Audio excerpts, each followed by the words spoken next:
माझा दूरचा नातेवाईक अनुभव आणि त्याची बायको प्रियांका हे दोघे पुण्यात नोकरीस होते.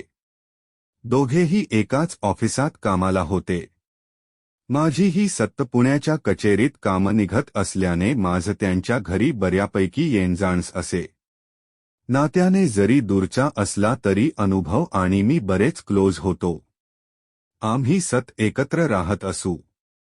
लोक आम्हाला भाऊ भाऊच समजत. अनुभव स्वभावाने अगदी मुळी होता आणि खूप चिडखोर होता. परंतु मी गरजेच्या वेळी त्याला नेहमी मदत करत असल्याने तो माझ्यावर कधीच चिडत नसे. प्रियांका स्वभावाने तशी ब्री होती. पण ती कमालीची व्यवहारचतुर होती. अनुभवला प्रियांकासारखी बायको मिळाली म्हणून त्याचा संसार सुखाचा चालला होता. दिसायलाही प्रियांका बरीच होती. फार सुंदर होती असेही नाही. पण चारचौघीत शोभेल अशी होती. थोडीशी बुटकी, गोरीपान नितळ त्वचा, मध्यम कमनीय बंधा, मोठाले आकर्षक डोळे, हातभर लांबीचे केस. अगदी वेड लावत नसली तरी ती पुरुषांचे लक्ष आकर्षित मात्र नक्की करत असे. एकदा अनुभवला एकट्यालाच कंपनीने ट्रेनिंगकरिता दिल्लीला पाठविले. पण प्रियांकाचं माहेर दूर असल्यामुळे आणि तिला सुटी नसल्यामुळे तिला पुण्यात एकटे थांबणे भाग होते. नेमकं तेव्हाच मला पुण्यात कामानिमित्त मुक्काम घडला. आता अनुभव घरी नाही म्हटल्यावर मला त्याच्या घरी मुक्काम करणं योग्य वाटलं नाही. त्यामुळे मी सरळ स्वान इन गाठलं, रूम बुक केली आणि टीव्ही पाहत बसलो. काही वेळाने माझा फोन वाजला. अनुभवचा कॉल होता. त्याने मला प्रियांकाला 20,000 रुपये पोच करण्यास सांगितले. त्यावर चुकून बोलून गेलो की मी पुण्यातच आहे, उद्या देतो म्हणून. तर तो म्हणाला, मला प्रियांकाने कसे सांगितले नाही तू आलेला. मी म्हणालो, अरे तिला माहीत नाहीये मी स्वान इनला थांबलो आहे. ती एकटीच आहे म्हणून नाही गेलो घरी. तो, काय यार आपलं घर असून लॉजवर राहिलायस. बस का. मी, अरे बरोबर नाही वाटत तसं. तू असताना वेगळी गोष्ट असते. तो, आलास मोठा शहाणा. उद्या चुपचाप घरी जा, ठेवतो आता. सकाळी लवकर उठायचं आहे. साल्यांनी संडे पण नाही सोडले. मी, ठीक आहे बघतो उद्या, गुड नाईट, आणि कॉल संपला. दुसऱ्या दिवशी तसं जास्त काही काम नव्हतं. पण आता अनुभवने हे काम गळ्यात टाकलं. पैसे द्यायच काही नव्हतं पण एवढ्या लांब भोसरीला जायचं जीवावर आलं होतं. तिला फोन केला तर तिच्याकडे गाडी नव्हती, त्यामुळे तिला यायला बराच वेळ लागणार होता. शेवटी जाऊन यावं म्हटलं आणि तळक अनुभवचं घर गाठलं. तिने दरवाजा उघडला. सॉरी हं. माझ्यामुळे तुम्हाला उगाच एवढ्या लांब यावं लागलं. आत तरी येऊ देत मला, मी घरात शिरत म्हटलं. बसा हं तुम्ही, मी चहा टाकते, असं म्हणत ती किचनकडे जाऊ लागली. कुठे बाहेर जाणार आहेस का, मी पेपर चाळू लागलो. अहो ते मागे हप्त्याने सोनं घेतलं होतं, त्याचा शेवटचा हप्ता भरून सोनं आणायचं होतं. पण आता कॉल केला तर ते म्हणाले उद्या या. आतून आवाज आला. अच्छा. प्रियांका, स्वयंपाक वगैरे काही नको हं. मी निघेन चहा घेऊन, मी म्हणालो. म्हणजे तुम्ही आज थांबणार नाही का पुण्यात. एक्चुअली मला यायच होत गावाकडे. मला वाटलं तुमच्या सोबत येता येईल. ते गणेशचं लग्न आहे न परवा, ती किचनमधूनच बोलत होती. अरे हो. मग थांबेन मी आजच्या दिवस, पण जेवण नकोच. उद्या सकाळी येईन मी घ्यायला तुला, मी म्हणालो. सकाळी येईन म्हणजे राहणार कुठे. लॉजवर. सकाळीच अनुभव ओरडलेत मला, ती म्हणाली. बघू. एकतर तुमच्या फ्लाईटला बेडरूम नाही, मी म्हणालो. अहो हा मिळालाय तेच नशीब. आणि 2 लोकांना कशाला हवं मोठं घर, ती म्हणाली. तसं नाही ग. तुम्ही दोघेही मला इथेच राहायला सांगताय म्हणून म्हटलं. अहो आत्ता पण तर दोघंच आहोत न, ती हसली. प्रियांका, एक काम कर. चहा तूच घे आता. मी झोप काढतो एक. रात्री झोप नाही झाली व्यवस्थित. मी बेडवर पडलो. ती बाहेर आली. मी पण पडणारच होते. रात्री लाईट नव्हते. बिलकुल झोप झाली नाही. तिने बेडशेजारीच गादी अंथरली. मी डोळे किलकिले करून ती काय करते ते पाहत होतो. ती वाकून गादीवर बेडशीट घालत होती. तिने नारिंगी रंगाची साडी नेसली होती आणि काळ्या रंगावर लाल ठिपके असणारा ब्लाऊज घातला होता. केस मानेवर गाठ मारून मोकळे सोडले होते. गादीवरील बेडशीट सारखं करण्यासाठी ती गुडघ्यावर बसून वाकली आणि मला तिच्या स्थानांची फट दिसली. मी माझे डोळे गच्च मिटले. तिने बेडशीट व्यवस्थित केलं आणि उशी घेऊन पाठ टेकली. एक हात डोळ्यांवर आडवा आणि एक हात पोटावर ठेवून तिने डोळे मिटले. मी तिला केसांपासून पायाच्या बोटांपर्यंत न्याहाळू लागलो. तिचा एक हात डोळ्यांवर असल्याने त्या बाजूचा तिचा स्तन अर्ध्याहून अधिक उघडा पडला होता. तसेच तिचा ब्लाऊज तिच्या दंडात रोवला होता. छातीवरून तिरका गेलेला पदर थोडा खाली सरकून पदराच्या आणि ब्लाऊजच्या फटीतून तिचं गोरं गुलाबी पोट डोकावत होतं. नकळत मी बेडच्या अगदी कडेवर सरकलो आणि पालथा झोपून माझा एक हात मी कडेला रिकामा सोडला. असं वाटत होतं जणू ती मला निमंत्रणच देत होती. थोड्या वेळाने खात्री करून घेण्यासाठी मी तिला दबक्या आवाजात हाक मारली. पण काहीही प्रतिसाद आला नाही. माझी हिंमत आणखी वाढली. मी हळूच तिने जो हात डोळ्यांवर ठेवला होता त्या बाजूच्या तिच्या स्थानावर माझा हात ठेवला. तरीही काही हालचाल झाली नाही. मग मी तिचा तो लुसलुशीत स्तन हलकेच दाबला आणि हिंमत करून तिच्या पदाराखालून हात आत सरकवून तिचा दुसरा स्तनही हातात घेऊन हळूच कुस्करला. तरीही ती निस्तब्ध होती. माझ्या हाताच्या बोटाने तिचा पदर छातीवरून थोडा खाली सरकवला आणि तिच्या स्तनांच्या घटफटीमध्ये माझं बोट घुसवलं. तरीही ती जरासुद्धा हलली नाही. मग मात्र मला शंका आली आणि मी माझा हात बाजूला घेतला. योगायोग होता की ती नाटक करत होती माहिती नाही, पण मी हात बाजूला घेताच ती विरुद्ध बाजूला तोंड करून एका अंगावर झाली आणि झोपाळलेल्या स्वरात म्हणाली, ती गादी खराब आहे. पाठ अवघडेल तुमची. तुम्ही झोपा खाली. मी वर झोपे. मला वाटलं ती जागीच होती आणि त्यामुळे असं बोलत होती. म्हणून मी मुकाट्याने उठलो आणि तिच्या व बेडच्या मध्ये असलेल्या अरुंद जागेत कसाबसा अंग चोरून झोपलो. पण कदाचित ती माझ्याशी बोलून लगेच झोपी गेली असावी. ती काही तिथून उठली नाही. तिची पाठ माझ्याकडे होती. तिचा बांधा अतिशय आकर्षक होता. एका अंगावर झोपल्यामुळे तिच्या कमरेचा उंचवटा कमालीचा मादक दिसत होता. ब्लाऊजच्या आणि कमरेवरील साडीच्या मधून दिसणारी पाठीवरील मध्यरेषा तिच्या बांध्याला आणखीच खुलवत होती. तिच्या रुंद पाठीच्या ब्लाऊजमधून गोरी गोरी सपाट पाठ खूपच सही दिसत होती. ब्लाऊजच्या खालच्या पट्टीच्या दाबाने पाठीची मध्यरेषा आणखीच ठळक झाली होती.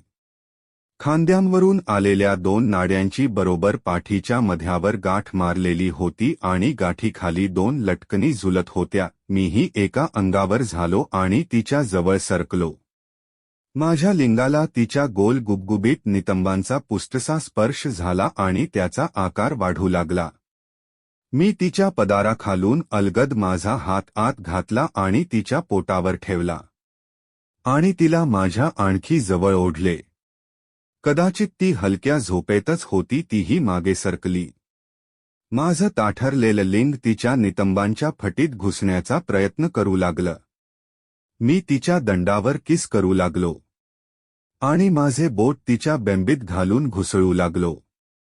तिने अचानक माझा हात पकडला. मी घाबरलो आणि स्वतःला तिच्यापासून दूर करत विरुद्ध दिशेला तोंड करून पडून राहिलो. पण मला आता राहावत नव्हतं. थोड्या वेळाने मी पुन्हा तिच्याकडे तोंड केलं. आता ती पुन्हा उताणी झाली होती. मी माझे तोंड तिच्या मानेजवळ नेले आणि तिच्या शरीराचा सुवास घेऊ लागलो. आणखी 1 सेंटीमीटर जरी पुढे सरकलो असतो तरी तिच्या मानेला माझ्या ओठांचा स्पर्श झाला असता. माझे हात शिवशिवत होते. काय करावं सुचत नव्हतं. आणि तिने अचानक डोळे उघडले. मी अक्षरशः उडालोच. ती ओरडली, काय चालले हे भाऊजी? मी विरुद्ध दिशेला तोंड करून डोळे गच्च मिटून घेतले आणि काहीच बोललो नाही. ती तिथून उठली आणि वर बेडवर झोपली. ती जागीच होती आणि अतिशय घरलेली होती. मी मनातल्या मनात विचार केला, हे काय करून बसलो आपण? नुसत्या स्पर्शासाठी केवढी मोठी किंमत मोजणार आहोत आपण. केलं तर काहीच नाही. आता असंही प्रॉब्लेम होणारच आहेत तर मग सगळं उरकूनच टाकू. मी माझ्या मनाची पूर्ण तयारी केली आणि हळूच माझा शर्ट काढून टाकला. तिने ते पाहिले. आणि ती बेडवर उठून बसली. भाऊजी, काय करताय तुम्ही? काय आहे तुमच्या मनात? यासाठी आलात तुम्ही इथे?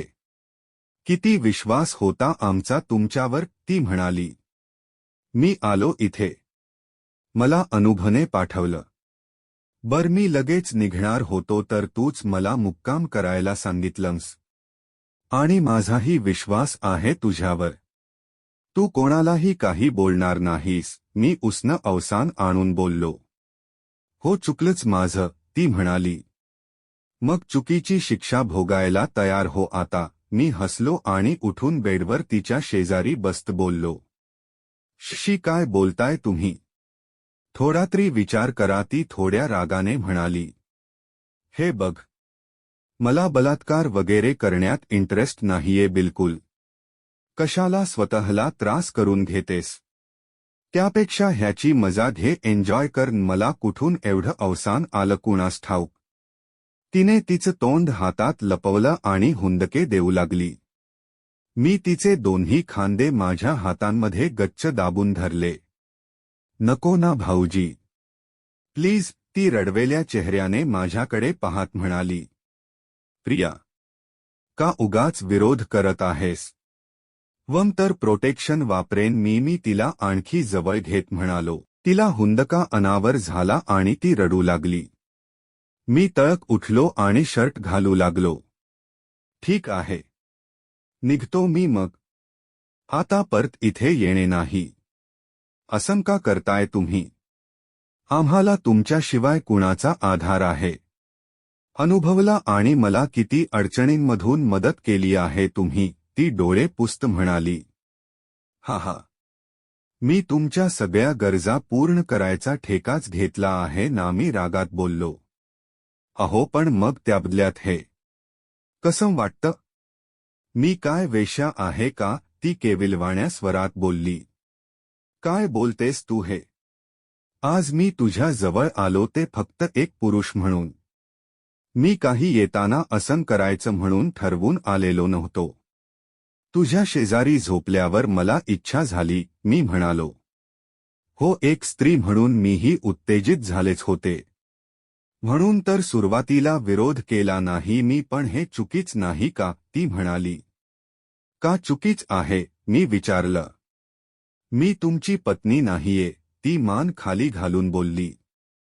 तुला हॉस्पिटलमध्ये नेताना आणताना, तुला किराणा आणून देताना, तुला जॉबला लावताना, तुझ्या शॉपिंग बैग उचलताना कोण असतेस तू माझी? माझ्या या प्रश्नावर ती निरुत्तर झाली.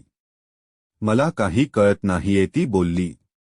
ठीक आहे ना, मी नाहीये जबरदस्ती करत तुला, असं म्हणत मी बैगमधून 20,000 काढून टेबलवर ठेवले. जातो मी आता, असं म्हणत मी बैग खांद्याला अडकवली. थांबा, असं नका करू. आम्हाला गरज आहे तुमची, ती म्हणाली. मी एवढा नीच नाहीये प्रियांका.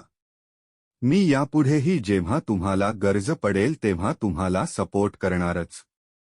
मी काही इतके दिवस तुझ्या शरीरासाठी तुम्हा दोघांना मदत करत नव्हतो.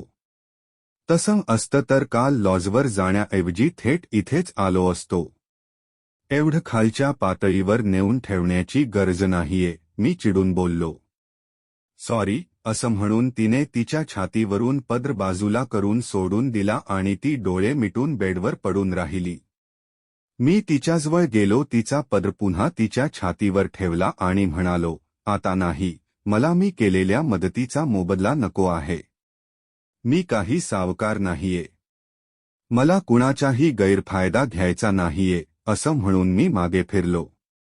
तसा तिने माझा हात पकडला. तिच्या नाजूक बोटांच्या स्पर्शाने मी सुखावून गेलो. मोबदला घेणार नाही, पण एक पुरुष म्हणून एका स्त्रीची इच्छाही पूर्ण करणार नाही का, ती तिची पकड घट्ट करत बोलली. माझ्या खांद्यावरची बॅग गळून पडली. मी बेडवर तिच्या शेजारी बसलो. माझ्या पाठीला तिच्या कमरेचा स्पर्श झाला.